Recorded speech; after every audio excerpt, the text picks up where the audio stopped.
Easy, easy, easy. Hi, Marangayans! Welcome back to our mini vlogs! It's me again, Michelle Fox, ang inyong babaeng marangal na hindi nanlalaban. Yes!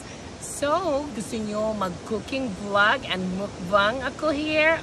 Go, go, go! But before that, let's have our fresh buko juice first. Of course, bago natin simulan ang ating vlog, kailangan hydrated muna tayo at kumain muna tayo mga best para fresh naman tayo. Tinapay na binili ko sa ating Suking Bakery.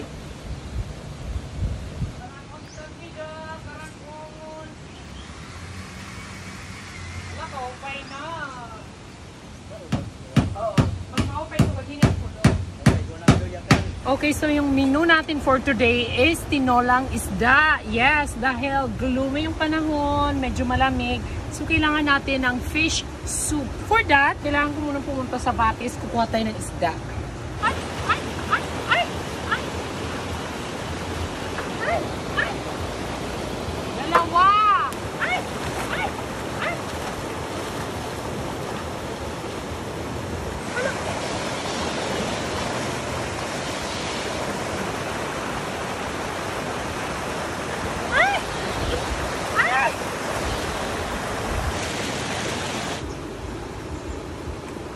So, anim yung nakuha nating flying fish. Naputol nga lang yung isang ulo kasi ang likot-likot niya. So, ngayon, kukuha naman tayo ng mga ingredients galing sa ating mga pananim. Ang lalaki ng bunga ng talong natin. Ito, medyo maliit-liit pa. Tapos, kailangan natin ng kamatis. Ay, ayan. Mga hinog na. And then, kalamansi. Ay, buti na munga na to. Ay, so, kailangan kong kumuha ng asin. Yan, may asin na tayo. Tingnan nyo guys yung Himalayan salt namin. Napaka-premium white yung color niya. Kukunin ko lang yung aming kaldero.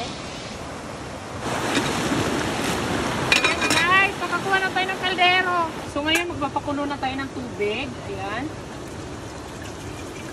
Then, lagyan natin ng asin. Hugasan na muna natin yung ating mga ingredients.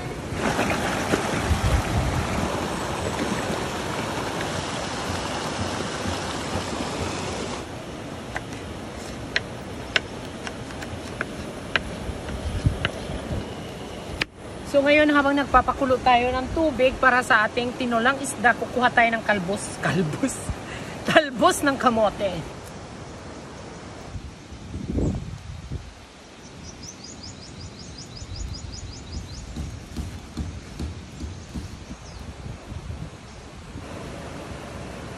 So tingnan natin baka may mga uod.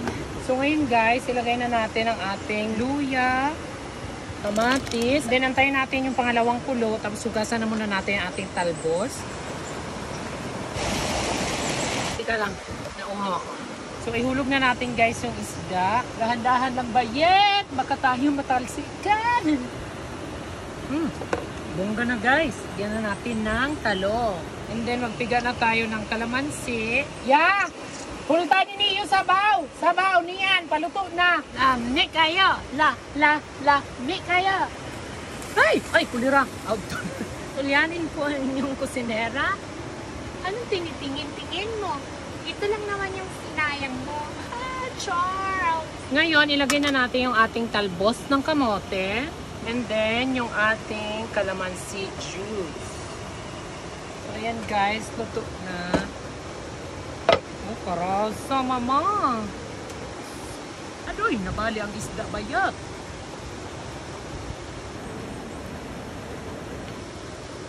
Opay!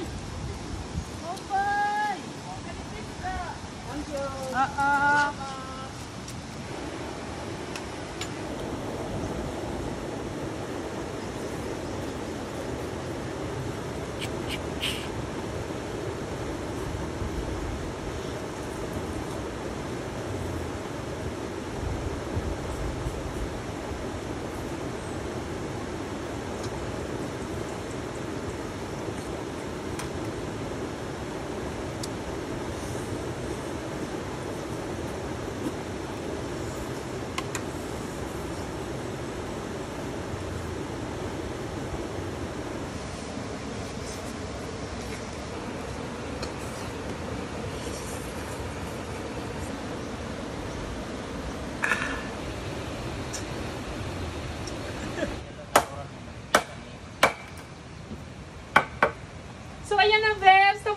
ating bar counter. Nalagyan na ng amakan. Ayan, ang ganda-ganda na. Oh my gosh.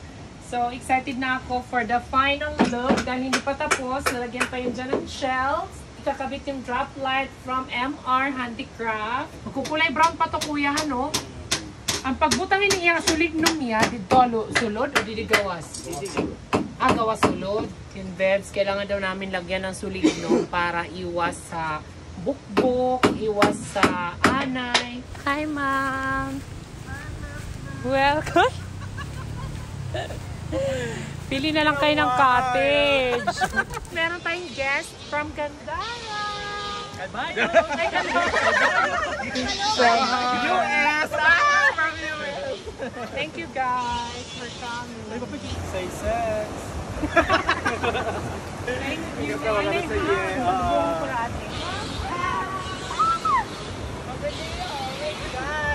Gusto ng aking pakot.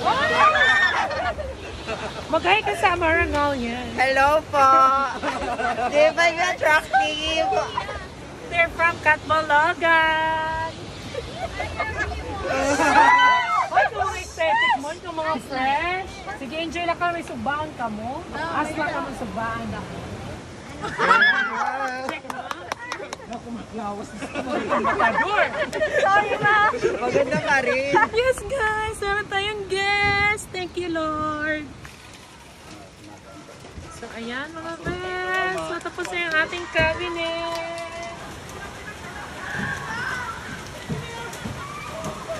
So ayun guys, kahit maulan nagstay sila. Thank you so much.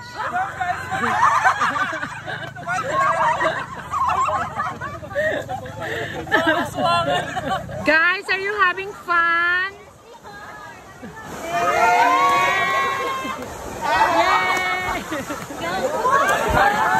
Let's go! Sira ng barangay!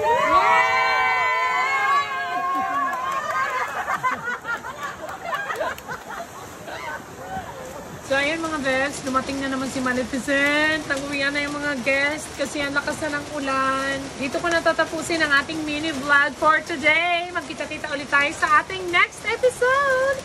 Bye best, my Marangalyans. Stay fresh and beautiful.